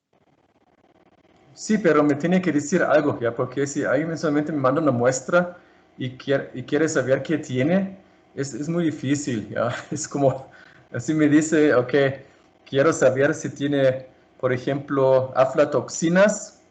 Esto sí me ayuda mucho, ¿ya? Porque puedo buscar aquí un método para aflatoxinas, puedo comprar estándares y comparar, ¿ya? Entonces puedo cuantificar. Entonces solamente decir qué hay, ya es, digamos, muy difícil. ¿Alguien más tiene una pregunta? Yo. Lánzate, Luis Fernando. No sé si me escuchan. Hola, buenas tardes. Hola. ¿Sí? Sí. Buenas tardes, pues muy interesante la presentación, muchas gracias. Mi duda va con respecto a lo que comentó acerca de que su equipo y usted diseñaron un equipo, pues una máquina para analizar. Y aquí el problema estuvo en el software, ¿no? O bueno, que tuvieron que no existió un software como tal. ¿Cómo es ese proceso? Por ejemplo, uno como investigador que genera muchos datos durante sus experimentos y pues necesita, ¿no? El análisis o necesita, ya sea para la captura de los mismos datos o lo que sea. ¿Cómo se conecta con gente que, por ejemplo, es especialista en programación? O si uno mismo se tiene que poner a investigar acerca de todo esto, o cómo es todo ese proceso entre conectar que la generación de datos con ya el análisis, ya sea con el equipo o lo que sea. Aquí tenemos diferentes niveles de análisis de datos, ¿ya? Como digamos, el exorcismo pequeño es aprender R, ¿ya? Entonces, como eso es tal vez el primer paso, es como un lenguaje de programación relativamente sencillo, ¿ya? Para hacer análisis estadístico y visualización de datos, ¿ya? Y lo usamos mucho y se pueden generar muy buenas gráficas, ¿ya? Como por ejemplo estas imágenes de Chile, ¿ya? También hicimos con R, pero R es muy lento, ¿ya? Entonces, como tenemos archivos pesados, ¿ya? Que normalmente empezamos con 1 giga más o menos, y R siempre solamente usa un solo procesador. Entonces, que hacemos también es usar otros lenguajes de programación. Entonces, ahora usamos no solamente R, pero también mucho Python. Y también para cosas que deben ser rápidos, C y C++, ¿ya? Pero esto ya es el exorcismo grande, ¿ya? Entonces, esto ya no hacen los estudiantes de estancia o de primer semestre, esto es ya para un nivel más avanzado y, por ejemplo, algunas cosas, por ejemplo, para control de robot, también aquí los hizo un postdoc en física que también hizo cosas en asambleador y que también hacemos Arduino, ya esto es otra vez más sencillo, pero que nos permite el control rápido de pequeñas cosas, ya como el controlador de láser, por ejemplo. Pero aquí tenemos como diferentes niveles y ahora también empezamos con aprender Julia, que es parecido a R, ¿ya? En el estilo de programarlo, al R de Python, pero tiene velocidad de C. Entonces esto sí me gusta mucho y tiene futuro, ¿ya? Entonces ahora, pero todavía no hay mucho software, entonces, o muchos paquetes, entonces tenemos que ahora empezar a desarrollarlos. Pero lo bueno Muchas es como gracias. todo es software gratis, ya, y si lo aprendes puedes usarlo, como el beneficio es eterno. Gracias. Mira.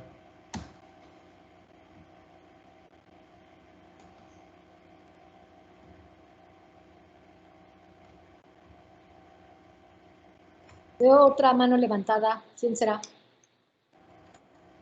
Era yo, bueno, no sé si me escuchan. Adelante, sí. Bueno, buenas tardes por analizar. Bueno, mi primer comentario, muy buena presentación, me encantó. Mi duda es con dos cosas, bueno, sí, relacionadas con lo que dijo el joven y la señorita anteriormente, con las muestras, ya que este sistema o equipo o herramienta que usted diseñó, mi interés es qué puntos de control o de calibración maneja, o sea, cómo es que sabe que está calibrado. Eso es lo que me dejó en duda, o sea, como usted lo creo, ¿cómo usted lo calibra? Sí, digamos, no es trivial, ya no es como, claro, la generación de imágenes al final es una cuantificación, ¿ya? Pero es una cuantificación relativa. Entonces, esto siempre es como, cada muestra es un poco diferente, pero hay varias maneras como calibrarlo. Uno es, por ejemplo, agregar un estándar interno. Entonces, aplicar una muestra de concentración conocida, por ejemplo.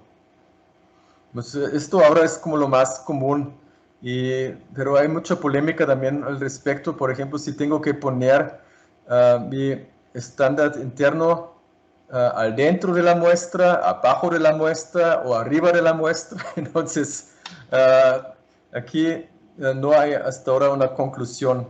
Entonces, para cuantificación es difícil, ¿ya? Para la, digamos, detección sí es mucho más sencillo, ¿ya? Entonces, como muchos de los ensayos son más bien también calitativos de naturaleza.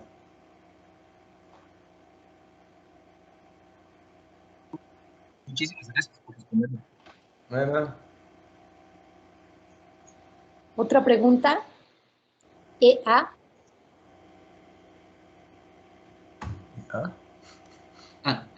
Perdón. Solo quería saber cuál es el nombre de la tecnología que desarrollaron para tal vez investigar o checar un poco más al respecto. Se me pasó el nombre, disculpe. Uno es como plasma de baja temperatura. Esto es. Robert, Ok.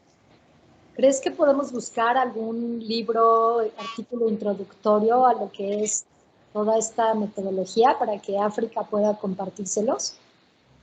De espectrometría de masas en general. ¿No hay O de- espectrometría de masas para bachillerato? Y tengo algunos, déjame ver, porque mañana voy a dar un curso, o en los próximos días, en México, en la Sedena, para los médicos, soldados. ¿Ya? Y también me dijeron que tenemos que empezar, digamos, un nivel no tan alto, ¿ya? En química analítica. Y tengo Bueno, aquí esto está grabado, lo puedes utilizar. aquí tengo un video, por ejemplo, pero no sé si lo puedo compartir aquí en el chat. A No sé, ver. creo, debería de poderse, ¿no? Es Si un lo video. pones en tu máquina y compartes, yo creo que sí. Si lo puedo jalar aquí directamente al chat o no. No. Oye, y mientras tanto, dime por qué eres tan carero, por qué dices que es más caro que un PCR. Digo, desde mi óptica es como que acercas un palito y se ioniza y lo mides y ya acabaste y dices que es más caro que un PCR.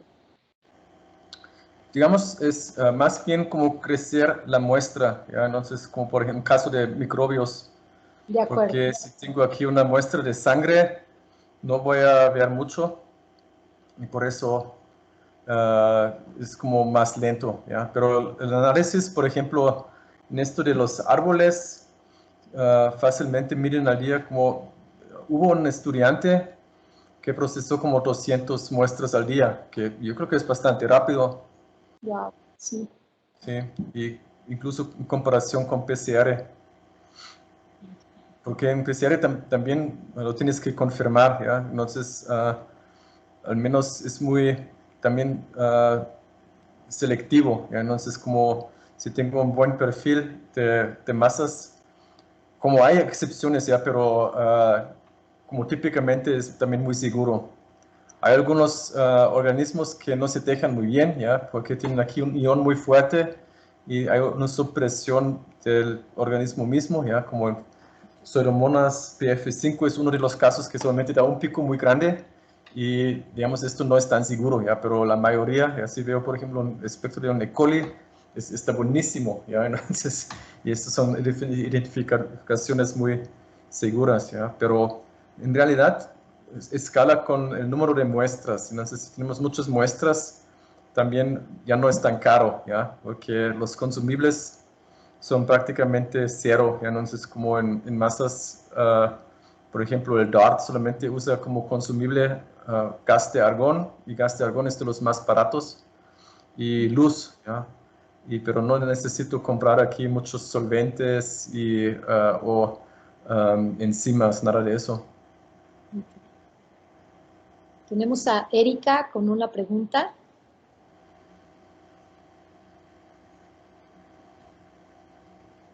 Disculpe, es breve.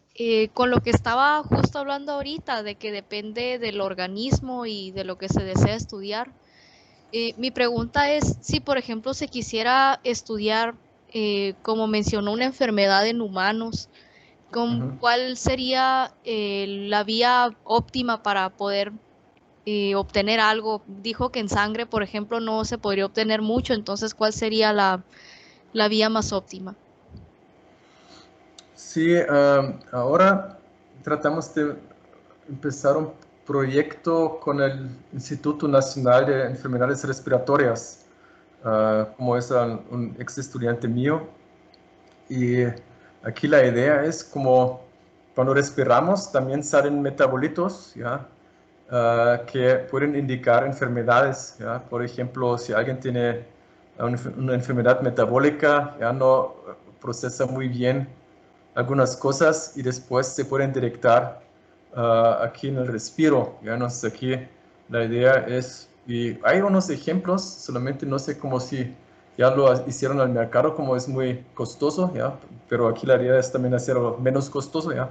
Pero aquí es como la idea de medir directamente sí, la respiración o el perfil del respiro que nos sale, ¿ya? Y aquí también podemos encontrar marcadores. También, claro, en orina, ¿ya? También es algo menos invasivo. Y si vamos a esta dirección, ya también en sangre, el problema es también la toma de muestra, ¿ya? Entonces, como es un poco complicado y con la estrategia tradicional, digamos, se necesita mucha sangre, ¿ya? Y se tiene que congelar, ¿ya? O enfriar, y para algunos contextos es muy difícil, ¿ya? Si quiero hacer, por ejemplo, un análisis amplio de la población para enfermedades metabólicas, es difícil porque toda la logística, ¿ya? De mantener las muestras en cierta temperatura es complicado. Y por eso ahora empezamos un proyecto en colaboración con un grupo en Canadá para analizar gotas secas, ¿ya? Entonces que solamente se aplican a membranas y después se mide de estas membranas. Y esto se usa para neonatos, ¿ya? Para buscar enfermedades metabólicas, pero todavía no para adultos, ¿ya? Y ahora queremos ver qué se puede hacer con eso, ¿ya? Porque hay muchas enfermedades que también que se pueden ver por su perfil metabólico y no se tienen que buscar todos los metabolitos, ¿ya? Podemos ir por ciertos compuestos, ¿ya? Por ejemplo, aminoácidos son muy informativos para, por ejemplo, glucosa. Hay cosas más fáciles, ¿ya? Entonces también no es como que queremos contestar todo con espectrometría de masa. Si algo más barato, ¿ya? Usa lo más barato, ¿ya? Entonces como los kits enzimáticos de glucosa. ¿Tenemos otra pregunta? Ok, a veces podemos usar estos equipos pesados solamente para buscar marcadores y después estos marcadores se pueden detectar con otro método más simple, ¿ya? Entonces, pero primero busco como el perfil más amplio posible y solamente tal vez 2 compuestos son relevantes, pero estos puedo detectar de manera muy sencilla, por ejemplo, con una reacción química, y entonces hago eso. Simplemente con un color, por ejemplo. ¿Tenemos otra pregunta? ¿Alguien tiene la mano levantada?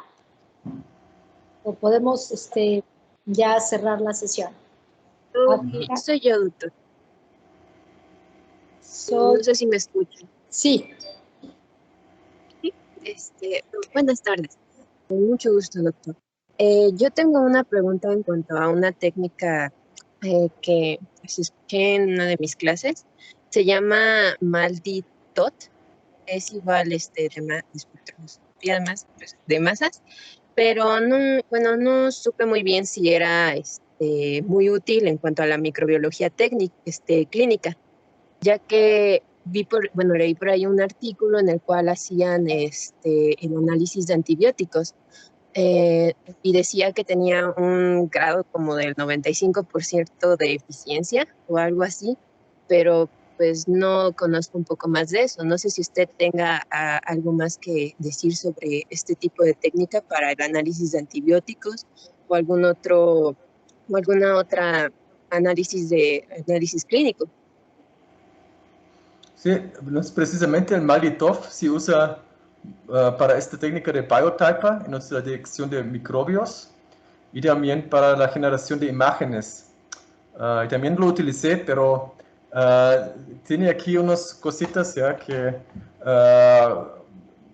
vi en una presentación que hicieron como imágenes con MALDI-TOF y lo compararon con cortes de tejido, ¿ya? Y el perfil químico en los cortes con un método de cromatografía acoplado a masas y no era igual. Entonces, es como confiar que la cantidad de iones que se pueden detectar y visualizar es igual a la presencia real de este compuesto, porque también afecta aquí la estructura del tejido o también, por ejemplo, el contenido de grasas, cosas así. Entonces sí se usa ya el MALDI-TOF y es uno de los técnicos más, no digo tradicionales, ya, pero más conocidos y populares, ya, en análisis clínico. Ok, entonces usted podría sugerir que, bueno, no es una de las técnicas más útiles o, sí, podría decirse más útiles en la actualidad, o hay alguna que sea mucho mejor.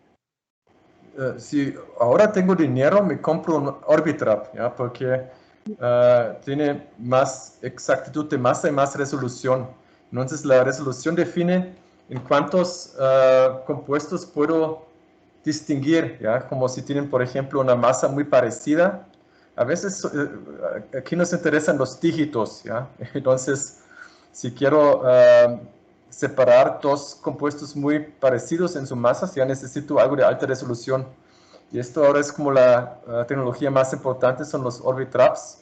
El MALDI-TOF tiene la desventaja que no se puede acoplar directamente a una cromatografía y muchas veces nos da una buena resolución la combinación entre cromatografía y un analizador de masas. Hay varios tipos de analizadores de masas y al final todos miden la relación masa-carga y una intensidad. Solamente tienen diferentes como ventajas y desventajas como por ejemplo en resolución, para cuantificación. Por ejemplo, no mencioné otros tipos, o no mencioné hoy los diferentes tipos de analizadores de masas, pero por ejemplo, para cuantificar, se usan analizadores de 4 polo, ¿ya? Entonces, si estos nos dan una muy buena cuantificación, por ejemplo, si queremos medir plaguicidas o hormonas o otras contaminaciones en alimentos, pero los 4 polos no son muy buenos para muestras desconocidas, porque tienen una baja resolución. Entonces, el analizador ideal no existe, ¿ya? Uno se tiene que decidir cuál es su problema principal, ¿ya? Y después escoger la técnica adecuada. Entonces, los MALDI-TOFs, digamos los TOFs sin MALDI, también se usan mucho para la combinación con cromatografía, porque también son muy rápidos, ¿ya? En metabolómica, por ejemplo, también se usan muchos de los analizadores TOFs, ¿ya? Pero tienen la desventaja que su masa que miden depende un poco de la concentración de la muestra.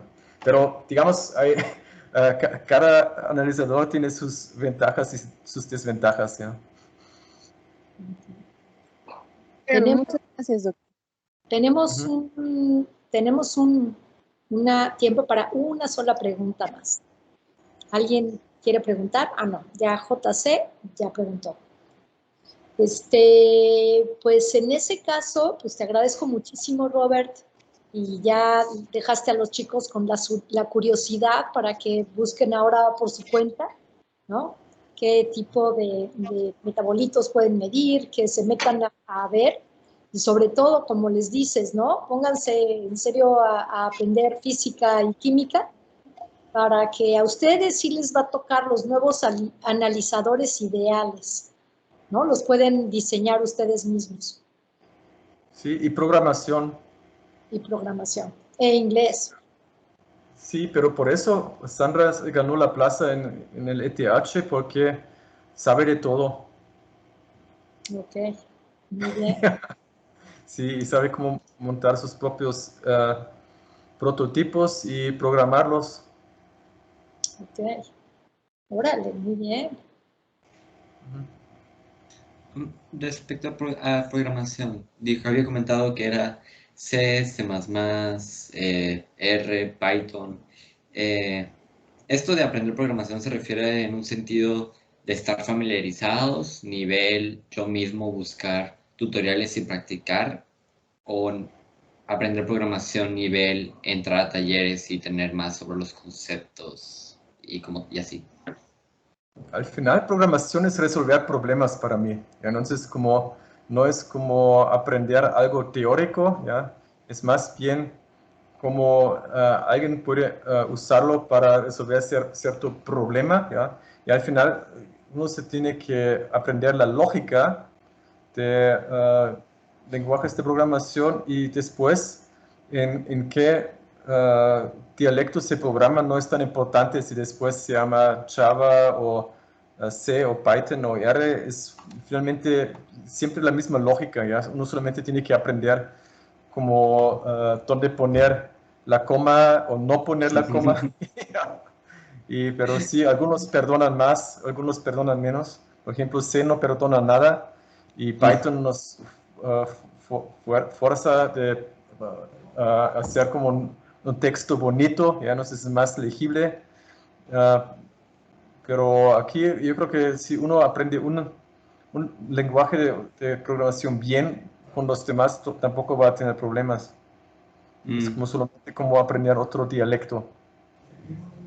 Oh, ok, sí, en clase hemos aprendido en mi carrera un poco de C++. Y sí, la cadena de pensamiento cambió antes de tomar la materia y después de tomarla. Ok, gracias. Pues chicos, es todo por hoy. Los dejamos descansar a todos y los esperamos. Bueno, ya nada más les Amiga. pediría que prendan su cámara para la foto del recuerdo, por favor, muchachos. Sí. Se les dijo que se peinaran, conste. Sí les avisé, el que no salga no hay diploma. Esto es acoso. Ahí van, anímense. Alexa, ¿por qué hay hay tantos libros donde estás? ¿Es biblioteca o es tu casa? ¿O era fondo de pantalla o qué? Yo quería estar allí. Que se veía muy bonito.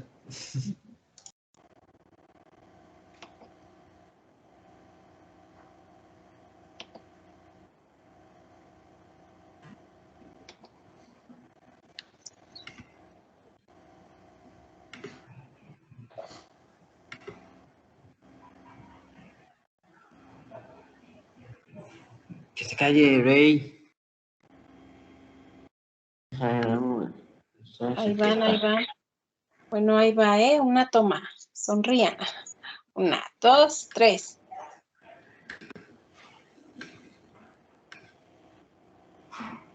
Déjenme guardarla. ¿Y qué quieren el certificado?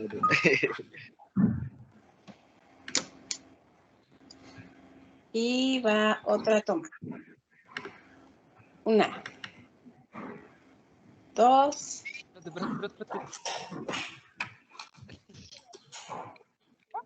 Y 3. No. Me voy a guardar. Listo, pues con esas. Muchas gracias, muchachos. Gracias, doctor. Gracias, doctora. Mañana nos platicas entonces quién es quién y de dónde. Y mañana les hacemos un resumen. Con respecto al link de la asistencia del día de hoy, ¿en dónde se va a estar generando o mandando? Está aquí en el chat. Pero, o sea, ¿hay que hacer algo o solo porque entraron ya a esa asistencia? No, hay que llenar el link con su nombre y 2 preguntas para saber que sí pusieron atención. No me parece, no sé si hay algún problema. A ver, la pregunta es, ¿exactamente qué metodología utilizarían para analizar la mezcalina y saber si es una buena mezcalina de calidad? ¿O no? ¿No es así de difícil? Claro que sí. Ah, bueno. No, ya valió.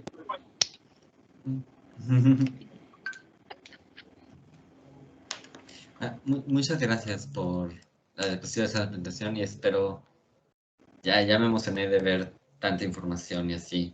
Será una muy buena semana. Muchas gracias. A ver que sí, va a ser una gran semana. Gracias, buen día. Gracias a todos. Gracias. Bueno, Muchas gracias. Gracias, buen día.